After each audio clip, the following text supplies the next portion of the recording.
오늘 우리에게 주신 하나님의 말씀은 욥기 23장의 말씀입니다. 욥기 23장 전체의 말씀 중에서 우리가 함께 읽어볼 말씀은 7절부터 10절까지의 말씀입니다. 제가 대독해서 읽도록 하겠습니다. 내게 아무런 잘못이 없으니 하나님께 떳떳하게 말씀드릴 수 있을 것이다.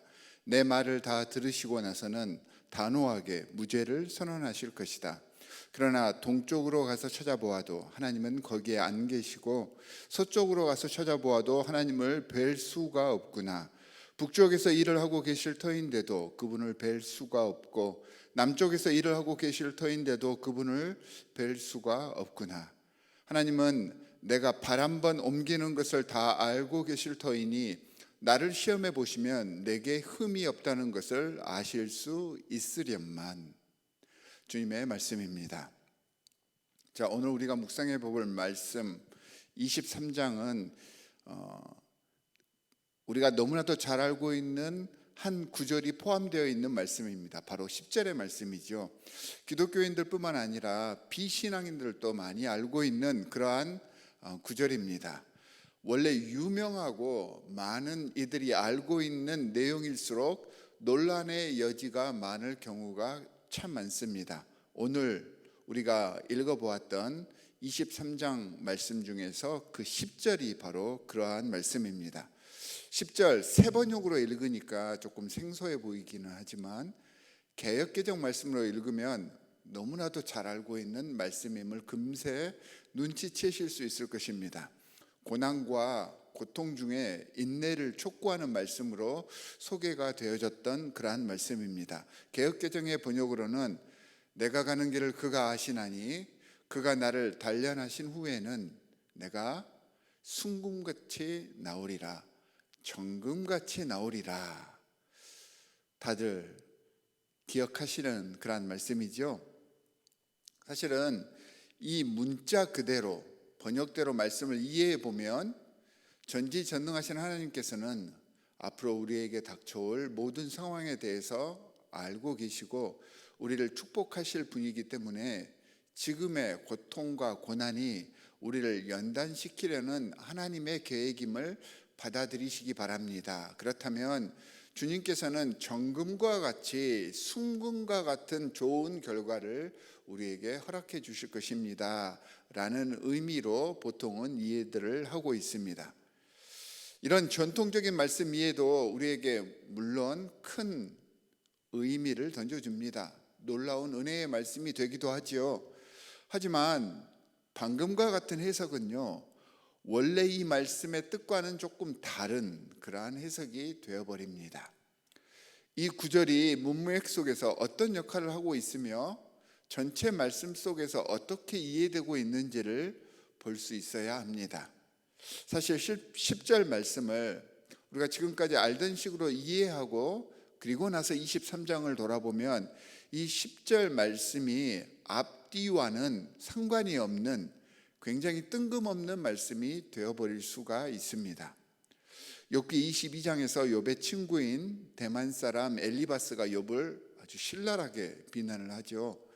여기에 대해서 욥은 자신의 무죄함을 토로하면서 엘리바스의 말을 듣고 너무 답답해서 탄식하며 친구들이 보는 앞에서 하나님께 나아가 내 속마음을 증명해 보고 싶다. 하나님은 내 속마음을 알고 계시니 너와 너희들과 하나님 앞에서 내 속마음을 드러내 보이고 싶다라고 하는 그러한 내용을 이야기하고 있는 상황입니다.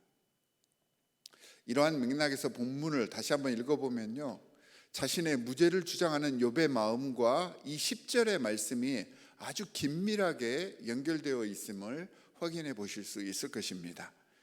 개역개정만 읽으면 7절의 의미가 조금 모호해질 수 있는데 새 번역과 공동 번역 등을 함께 참고해서 보면 욥이 자신의 무죄를 주장하고 있는 그러한 말씀 중에 나온 말이구나라고 하는 것을 분명하게 아실 수 있습니다.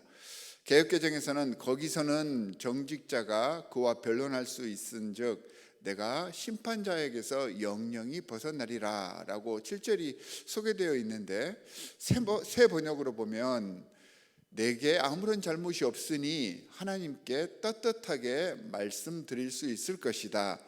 내 말을 다 들으시고 나서는 단호하게 하나님께서 나의 무죄를 선언해 주실 것이다 라고 풀어서 설명을 해주고 있습니다. 그리고 나서 10절 말씀이 이어지는 것입니다. 자, 공동번역에서는 10절을 털고 또 털어도 나는 순금처럼 깨끗하리라. 그리고 우리가 읽은 이 새 번역에서 10절 말씀은 나를 하나님께서 시험해 보시면 내게 흠이 없다는 것을 아실 수 있을 것이다 라고 원문을 그대로 번역을 해 주었습니다. 그러므로 욥기 23장 1절에서 10절까지의 말씀을 요약을 해보면 나는 무죄함에도 불구하고 하나님이 주시는 고통이 너무 심한 것 같구나. 하나님이 어디 계신지 알면 그분을 찾아가서 무죄를 하소연하겠다마는 도무지 그분이 어디에 계시는지 내가 찾을 수가 없구나. 하지만 그분은 내가 어디에서 무엇을 하든지 나를 잘 알고 계시니 나를 그분이 평가해 보시면 내가 순금처럼 깨끗함을, 그러니까 무죄하다는 것을 주님께서는 아실 수 있을 것이다, 이런 뜻이 되는 것입니다. 이렇게 앞부분과 연결해서 10절을 이해해야 이 10절 말씀이 진짜 전체의 문맥 속에서 어떤 의미를 가져다 주는지를 알 수가 있는 것입니다. 그렇지 않고 10절만 떼어서 그 말씀, 그 문자대로 하나님이 내게 시련을 주셔서 단련시키시면 나는 더욱더 굳건해지고 순금처럼, 정금처럼 변할 것이다 라고 그렇게 해석을 해버리면 앞에 22장 엘리바스에 대한 대답으로서 23장 1절부터 9절까지 욥이 하나님께 자신의 무죄함을 탄원하지 못해서 괴로워하고 있는 내용과 이 10절 말씀이 연결이 잘 되지 않게 되는 것입니다. 혼자 겉도는 구절이 되고 마는 것이지요. 그렇다 보니 오늘 본문을 이해하고 해석하는데 신학자이자 목회자로서 저는 이 원문이, 이 새 번역의 원문이 훨씬 더 원래의 원문과 가깝게 번역을 해주고 있다라고 저는 판단이 됩니다. 욥기를 읽으면서 우리는 하나님이 고난을 주셨지만 욥이 원망하지 않고 잘 참아서 나중에 더 큰 복을 받는다, 이런 식으로 해석을 하는 경향이 간혹 있습니다. 하지만 오늘 말씀의 내용은 그러한 것이 아니라 처음부터 끝까지 욥이 자신에게 왜 고난이 닥친 것인지 이해하지 못하고 괴로워하는 내용입니다. 그리고 자신의 무죄를 하나님과 친구들에게 애통하는 마음으로 표현하고 있었던 것입니다. 우리가 이 말씀을 이렇게 이해할 수 있게 된다면 욥처럼 이유 없는 고통을 당하는 사람에게 이 고통을 통해서 너도 정금처럼 단련될 것이니 잘 참아야 한다와 같은 섣부른 설명과 충고를 하려 해서는 안 된다는 것을 깨달을 수가 있습니다. 이와 같은 말로 위로하는 것은 어쩌면 잘못된 이해로 어설픈 위로나 훈계를 내리는 것이 되기 때문에 결과적으로는 욥을 야단치고 훈계하려 했던 욥의 세 친구들과 똑같은 잘못을 범하게 될 수 있는 것이기 때문입니다. 아파하는 사람에게 어설픈 위로나 충고보다는 그저 함께 아파하고 울어주는 것이 최선의 위안이 될 수 있습니다. 나를 포함한 모든 사람들이 겪는 고난과 고통은요, 각자가 다 너무나도 유니크합니다. 마치 개개인들이 똑같은 사람이 이 세상에 한 명도 없듯이 이 고통과 고난의 종류와 모양과 크기도 다르고요, 각 개인에게 적용되는 그 방식도 각양각색임을 이해할 수 있어야 합니다. 그 말은 해결책이나 위로 방식이 다 다를 수밖에 없다는 것입니다. 천편일률적으로 한 가지로 적용할 수 없다는 말이죠. 이러한 마음을 갖게 된다면 우리는 고난과 고통에 처한 이들에게 욥의 친구들과 같은 훈계를 함부로 할 수 없게 되는 것입니다. 이 욥의 고백은요, 교만하고 허영심 강하고 잘난 체하는 세상 속물들의 그것이 아니었습니다. 극한 상황 속에서 자신의 속 깊은 곳에 있는 자신의 결백을 토해내듯이 진정으로 하나님과 친구들 앞에서 고백하는 모습입니다. 그러므로 이 10절의 말씀은 주님은 나의 무고함을 아십니다. 주님께서 아시니 저는 부족함 없이 정금처럼 주님께 쓰일 것입니다. 주님께서는 저를 끝까지 버리지 않으실 것임을 저는 압니다 라는 고백이 되는 것입니다. 모든 고통과 아픔과 환난도 결코 나를 넘어뜨리지 못할 것이고, 이 모든 고난과 환난을 뚫고 나는 주님께 나아가며 주님과의 관계 속에서 주님의 사역을 위해 정금처럼 쓰일 것입니다 라는 뜻이 됩니다. 이 말씀을 통해서 욥의 이 믿음, 이 신앙을 다시 한번 묵상해 보시기 바랍니다. 이 고난 속에서도 욥은 하나님께 끝까지 등을 돌리지 않았습니다.